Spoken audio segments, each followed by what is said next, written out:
तो दुख तो जीवन में आएगा। चाहे व्यास जी बन जाओ, चाहे महात्मा बन जाओ, चाहे संत बन जाओ, चाहे फकीर बन जाओ, चाहे साधारण मानव बने रहो, क्योंकि इस संसार का नाम शास्त्रों में लिखा गया है दुखालय। क्या लिखा गया है?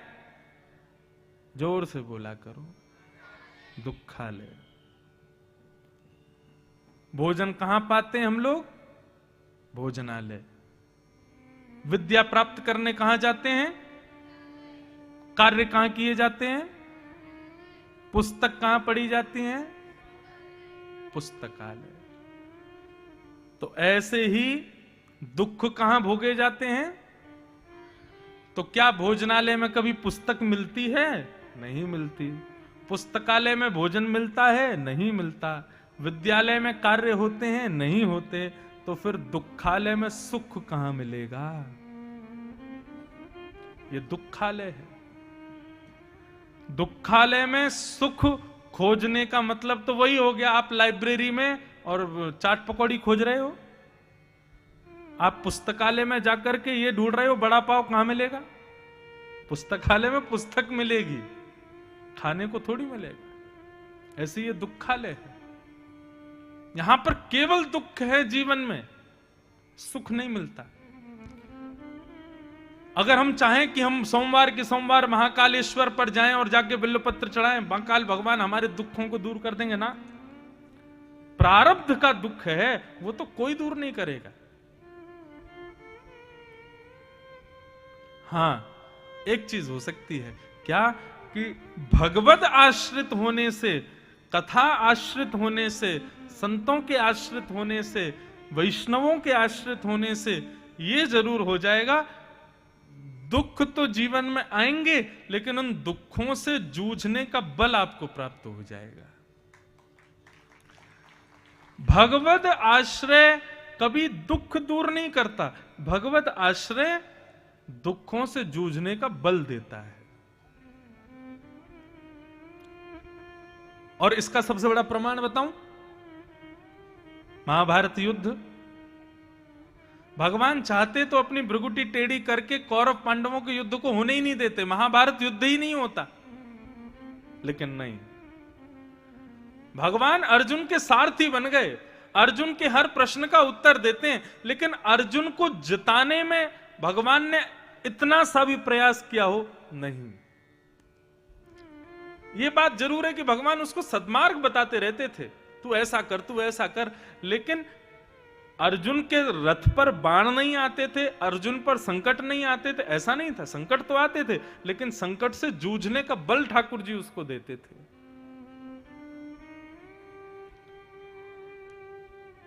यहां तो पूरी बात स्पष्ट हो जाती है, जिसके सारथी भगवान, उसको तो एक बाण स्पर्श भी नहीं करना चाहिए, लेकिन ऐसा नहीं है। कभी कभी ऐसी स्थिति आती थी कि अर्जुन भी गिरता था, लेकिन उसका केवल एक ही भाव ऐसा था जिसकी वजह से अर्जुन महाभारत जीत गया, विश्वास ठाकुर जी के प्रति। करिष्ये वचनम तव, हाथ जोड़कर के अर्जुन ने कह दिया, आप यदि महाभारत युद्ध में मेरे से कह देंगे ना, तू सामने खड़ा हो जा, सारे अस्त्र शस्त्रों को छोड़ करके, सामने से बाणों की बौछार आ रही होगी और आप आज्ञा कर देंगे अर्जुन तू सामने खड़ा हो जा, तो मैं आपकी बात मानूंगा, भली मेरे प्राण क्यों न निकल जाएं, लेकिन आपकी बात के परे कोई क्रिया नहीं करूंगा। केवल इस वजह से अर्जुन जीत गया। भगवान ने जिताने में कुछ खुद प्रयास किया हो ऐसा नहीं, अर्जुन ने ही युद्ध किया, ठाकुर जी ने तो केवल उसको राह दिखाई। ठीक वही है, चाहे मैं हूं चाहे आप हो, यहां बैठे जितने भी लोग हों, ठाकुर जी हमारे घर आ जाएं, हम पर कृपा कर दें, दुख ना आवे, ऐसा नहीं होगा। दुख तो आएंगे, लेकिन ठाकुर जी के आश्रित होकर के उस दुख से जूझना कैसे है ये हमें पता चल जाएगा। और मैं एक कथा सुनाया करता हूं, श्री जगन्नाथ जी के बड़े प्रिय भक्त हुए, उनका नाम था माधव दास। माधव दास जी का एक ही नियम था, जब से वो जगन्नाथपुरी गए थे तब से उनका एक ही भाव था, सुबह दोपहर शाम केवल जगन्नाथ जी उनके आंखों के आगे रहने चाहिए। मंदिर में ही रहते थे, बाहर बैठ करके भजन करते थे, और जैसे ही अवसर मिलता था दर्शन का, तुरंत जगन्नाथ जी का दर्शन कर लेते थे, फिर बाहर आकर के बैठ जाते थे। तो ठाकुर जी ने एक बड़ी लीला कर दी कि माधव दास जी को पेट का एक रोग हो गया, और जिसकी वजह से उनको बार बार शौचालय जाना पड़ता था। और माधव दास जी का नियम था, वो जितनी बार शौचालय जाते उतनी बार स्नान करते थे। बार बार शौचालय जाने से, बार बार स्नान करने से और बीमार पड़ गए। अब तो स्थिति ऐसी हो गई कि पानी भी पीते हैं तो पचता नहीं है, तुरंत निकल जाता है। तो माधव दास जी बोले, मंदिर में मेरी वजह से अपवित्रता नहीं होनी चाहिए, इसलिए माधव दास जी दहली को प्रणाम करके और मंदिर से दूर चले गए, समुद्र के किनारे जाकर के लेट गए। इतनी कमजोरी आ गई थी शरीर में कि स्नान करने के लिए, अपने मलमूत्र को साफ करने के लिए भी उठ नहीं पा रहे थे माधव दास जी। जगन्नाथ जगन्नाथ जगन्नाथ जगन्नाथ शब्द का उच्चारण कर रहे थे, तभी श्री जगन्नाथ जी समुद्र के किनारे प्रकट हो गए। और प्रकट होकर के देखा कि माधव दास के पूरे अंग पर मल लगा है, तो स्वयं साफ नहीं कर पा रहा है माधव। तो जगन्नाथ जी अपनी अंजलि में जल भर के लाते समुद्र का और माधव दास के ऊपर डाल देते, फिर जाते फिर डाल देते। माधव दास जी ने थोड़े से नेत्र खोल करके जब देखा तो पाया कि जगन्नाथ जी उनकी सेवा कर रहे हैं। माधव दास जी ने हाथ पकड़ लिया, बोले क्या कर रहे हो आप? बोले माधव, तेरे शरीर पर मल लगा है, गंदगी लगी है, उसको साफ कर रहा हूं। क्यों?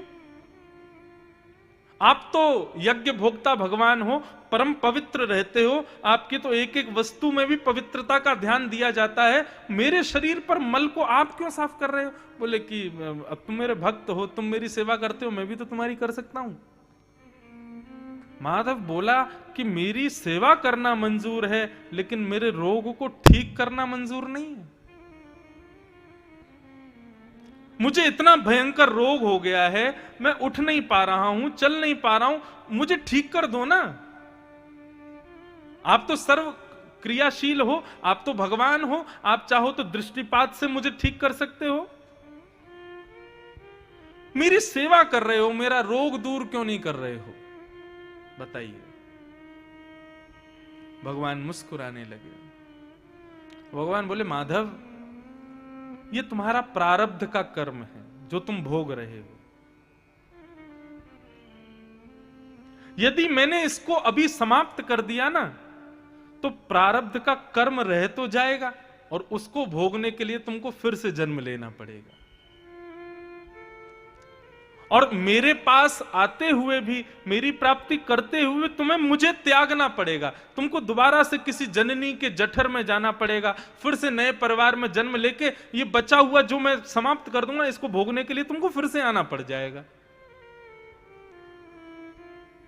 क्या समझ में आया? भगवान जब जीवन में कष्ट देते हैं ना, तो ये समझ लेना अब हमारी छुट्टी होने वाली है बहुत जल्दी, इसलिए ठाकुर जी कष्ट दे रहे हैं। इसलिए कभी भी ये प्रार्थना नहीं करनी है कि ठाकुर जी हमारे कष्टों को दूर करो।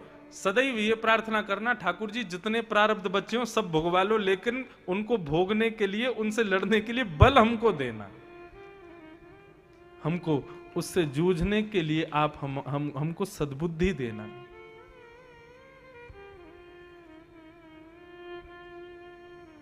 मेरे पास कोई आता है मिलने के लिए और कोई कहता है ना कि महाराज जी हमारे जीवन में बहुत कष्ट है, बहुत दुख है, तो दो भाव मेरे भीतर प्रकट होते हैं। एक तो दया का कि बेचारे कितने कष्ट में हैं, और दूसरा प्रसन्नता का कि चलो तुम जल्दी निवृत्त हो जाओगे। स्वामी विवेकानंद कहते थे कि यदि तुम्हारे प्रत्येक दिन में यदि एक दिन भी बिना कष्ट के निकल रहा है, तो समझना कहीं ना कहीं कुछ गड़बड़ी है। हर दिन कोई ना कोई विपत्ति तुम्हारे सामने खड़ी रहे और तुम उससे जूझने के लिए तैयार रहो, समझना ठाकुर जी जल्दी निवृत्त करने वाले हैं, जल्दी ही मुक्त होने वाले हो संसार से। इसलिए आज के बाद प्रार्थना की विधि बदल दो, मेरे सब दुख दूर हो जाएं, ये प्रार्थना नहीं करना। हे नाथ, मेरे प्रारब्ध का, मेरे कर्म का जो भी मुझे भोगना हो मैं भोगूं, लेकिन भोगने के लिए बल आप देना। आप मेरे संग रहना। अर्जुन ने ये नहीं कहा कि महाभारत युद्ध जिता दो मुझे, और ना भगवान ऐसा करते। भगवान ने 18 अध्याय गीता के सुनाए इसीलिए कि मेरा आश्रय इसलिए मत लो कि तुम अपने कर्म से बच जाओ, तुम अपने दुखों से बच जाओ। मेरा आश्रय इसलिए लो ताकि उस दुख की घड़ी में, उस कष्ट की घड़ी में, उस संकट की घड़ी में मैं तुम्हारे संग रह करके तुमको सही राह, सही पथ दिखा